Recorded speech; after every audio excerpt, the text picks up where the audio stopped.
Welcome to SSTV5 ప్రేక్షకులకు నమస్కారం. కుత్బుల్లాపూర్లోని Suchitra సర్కిల్లోని మనసెల్లార్ Vilas colony ప్రెసిడెంట్గా భారీ మెజార్టీతో గెలుపొందిన సందిరి గోవర్ధన్ రెడ్డి అలాగే తన పుట్టినరోజును పురస్కరించుకొని కుత్బుల్లాపూర్ ఎమ్మెల్యే వివేకానంద గౌడ్ ఆయనకు శాల్వాతో ఘనంగా సన్మానించారు. ఈ సందర్భంగా ఎమ్మెల్యే మాట్లాడుతూ కాలనీలోని ప్రజలతో మమేకంగా ఉంటూ కాలనీ ప్రజల సమస్యలను పరిష్కరించడం వల్లే ప్రజలు గోవర్ధన్ రెడ్డిని కోరుకుంటున్నారని ఎమ్మెల్యే తెలిపారు. అలాగే సందిరి గోవర్ధన్ రెడ్డి మాట్లాడుతూ మనసెల్లార్ విలాస్ ప్రెసిడెంట్గా భారీ మెజార్టీతో గెలిపించిన ప్రజలకు నా కృతజ్ఞతలు తెలుపుతూ మీ నమ్మకాన్ని వమ్ము చేయకుండా కాలనీ అభివృద్ధికి పాటుపడతానన్నారు.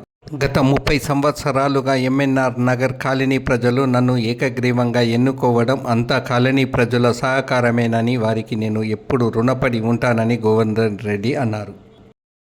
నిన్నటి జరిగిన కాలనీ అసోసియేషన్ అధ్యక్ష ఎన్నికల్లో నేను ఘన విజయం సాధించినందుకు మీరందరూ సహకరించినందుకు నా హృదయపూర్వక ధన్యవాదాలు తెలుపుతున్నాను. మన సోలార్ విల్లాస్ అసోసియేషన్కు గత 3 సంవత్సరాలుగా నన్ను ఎన్నుకున్నందుకు మీరు నా పైన పెట్టిన ఈ నమ్మకాన్ని నేను వమ్ము చేయకుండా కాలనీ అన్ని విధాల అభివృద్ధి చేసే విధంగా నేను కృషి చేస్తానని హామీ ఇస్తున్నాను. అలాగే మా ఎంఎన్ రెడ్డి నగర్ కాలనీ కూడా గత 30 సంవత్సరాలుగా ఏకగ్రీవంగా నన్ను ఎన్నుకున్నందుకు నేను నా యొక్క సేవలు చేస్తూనే ఉన్నాను. మన కాలనీ మన ఎమ్మెల్యే గారి సహకారంతో ఎంతో డెవలప్ చేసుకున్నాము. మంచి కమిటీ హాల్ నిర్మించుకున్నాము, 2 అంతస్తుల భవనం నిర్మించుకున్నాము, పార్కులు వేసుకున్నాము, రోడ్లు వేయించారు.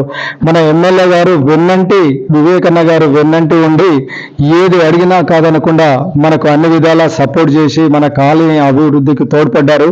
అలాగే సోలార్ విల్లాస్ ముందు కూడా రోడ్డు అధ్వాన స్థితిలో ఉంటే ఒక్క నెలలో 87 లక్షలు మంజూరు చేయించి సొంతంగా ఫైల్ తీసుకొని వెళ్ళి అది క్లియర్ చేసి మాకు రోడ్ వేయించిండు. అది ఎంతో ఉపయోగకరంగా మారింది. అందరు కూడా ఇబ్బందులు తీరినాయి.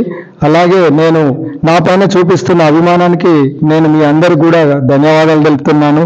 ఈ 2 కాలనీలు కూడా నన్ను ఎన్నుకున్నందుకు వాళ్ళందరూ కూడా నా యొక్క హృదయపూర్వక ధన్యవాదాలు తెలుపుతున్నాను.